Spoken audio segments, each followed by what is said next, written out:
Well, welcome friends. Here we are. We're into week 2 of our new series on Joshua, and we encounter one of the most memorable and famous characters in the story, the figure of Rahab, who welcomes and shelters the two spies who are sent on a reconnaissance mission to Jericho.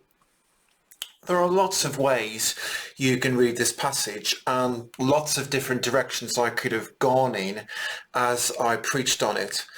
But given that the focus of our present sermon series is on the theme of courage and specifically what it looks like for SBC to be a courageous church, I find myself especially struck by some of the lessons which I think it offers about the things in our own lives which can prevent us from taking risks. Here is Israel, on the verge now of entering the land.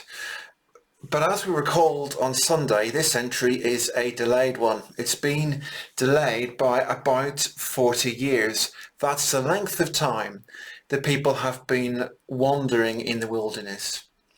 And the reason for the delay is all to do with an incident which is recorded for us in Numbers 13 to 14, the occasion when Moses sends 12 spies to check out the land.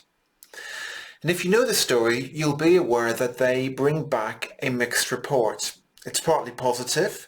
They talk about how the land is flowing with milk and honey. They bring back some examples of fruit to prove that point.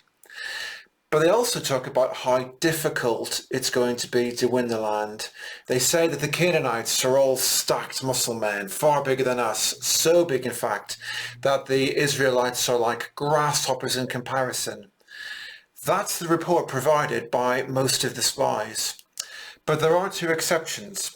Joshua and Caleb stand out as those who insist that with God's help, the land can be won. We're then told that word of this report gets out to the rest of the people of Israel who rebel, who complain that they're doomed.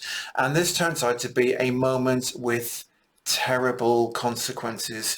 God threatens to bring plague upon the people. He only relents when Moses pleads with him not to do so. But there is still a punishment. The present generation of people are not going to make it to the promised land. Instead, they will wander in the wilderness for 40 years, 1 year for each day that the spies were on their mission. And only 2 people will make it in, Caleb and Joshua. Now, why does this matter? Well, it is important background to this week's passage because we can imagine Joshua now, some years on, sending out the spies and being very mindful of the last time this sort of mission was attempted, remembering how it hadn't gone terribly well. He may well have been worried that history was about to repeat itself. That may explain why the spies are sent out in secret. And it seems to me that this is one example of how the story of the spies going into Jericho has a redemptive quality to it. As I read this story, there was a song going round in my head. I thought about Shirley Bassey singing about a little bit of history repeating. And we can often think that we are caught up in cycles or patterns that will never be broken. We think that because it's been one way before, it has to be that way in the future. But it is not so with Joshua 2. This time the spies do not come back with a story that talks down their prospects of winning the land.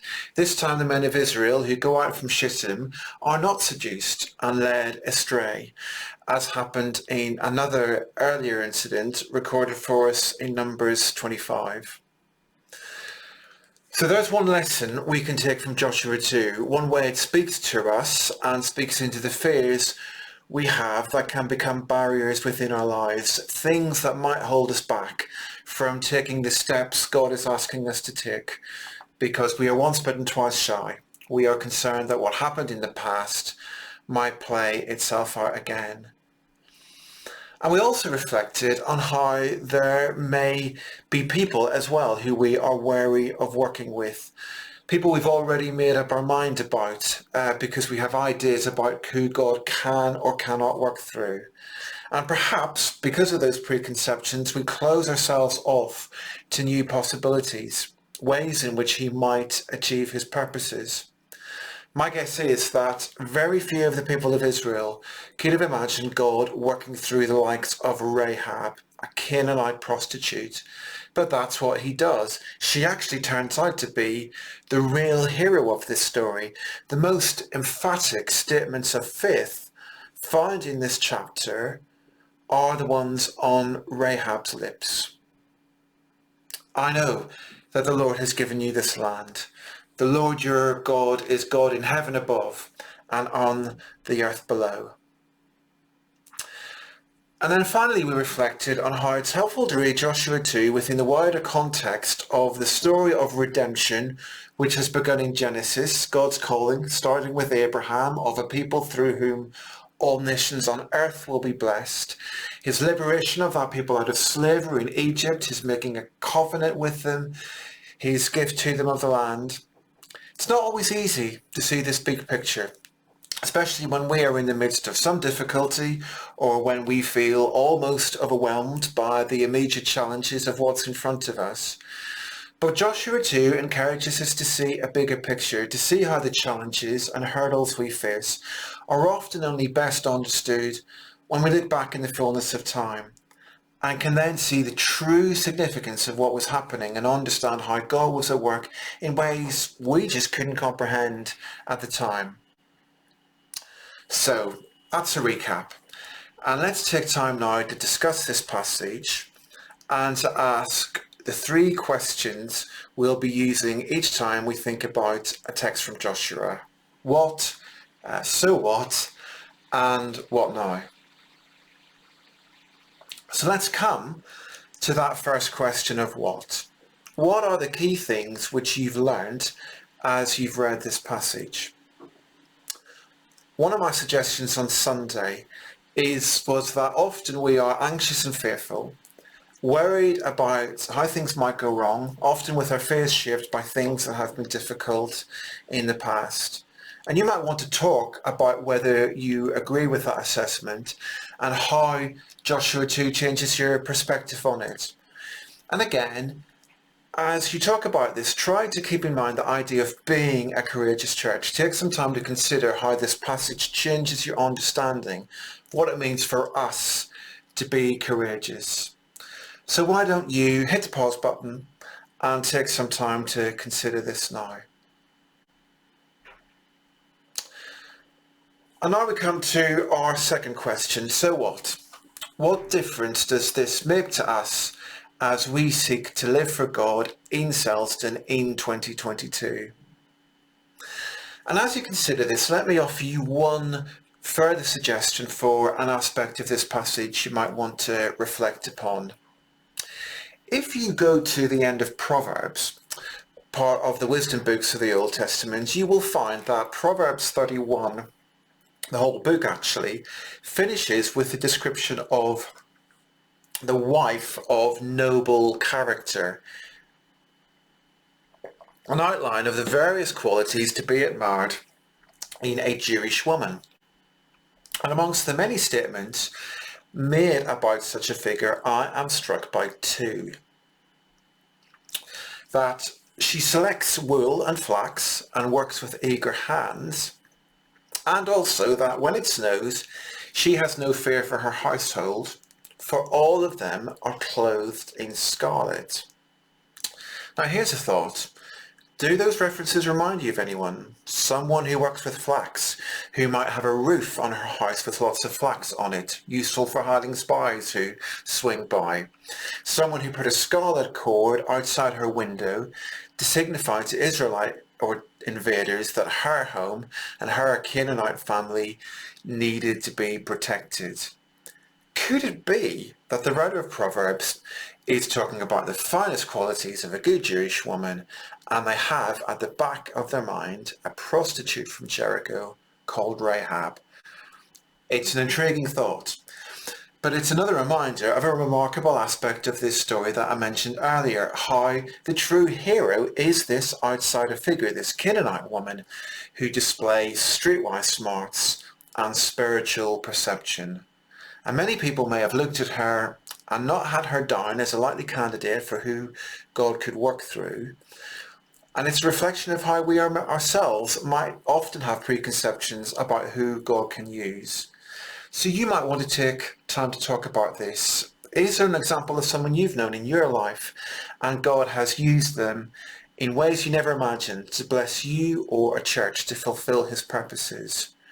So why don't you talk about that now and how it might make you more open to who God might want to use now in SBC.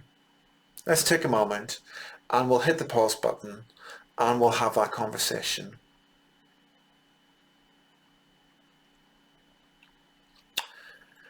And now to our final question. What now?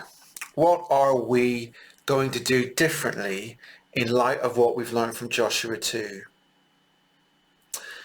And as you explore this question, you might want to consider again this issue of the stories we tell, whether or not they're stories which are shaped by a fearful perspective or ones which are shaped by a confidence in God. Think again about the difference between Numbers 13 and Joshua 2. And in the first instance, there are 10 spies who have accompanied Caleb and Joshua, and they say this: "We can't attack those people. They are stronger than we are." And they spread among the Israelites a bad report about the land they had explored. They said, "The land we explored devours those living in it." But it's a different scenario at the end of Joshua 2. The spies come back and they said to Joshua, "The Lord has surely given the whole land into our hands. All the people are melting in fear because of us."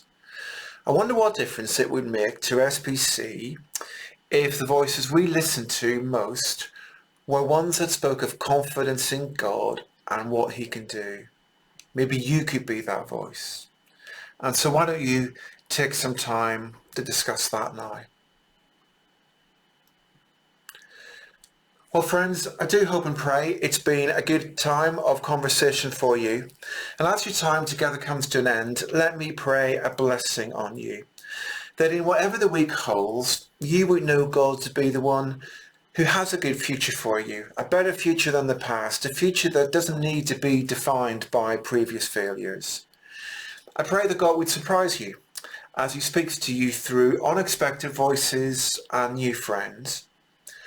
And I pray that he would give you a new sense of how big and wide and wonderful his purposes are, good plans to bless people everywhere as his kingdom grows, fantastic plans of which you are a part. So bye for now, friends, and God bless.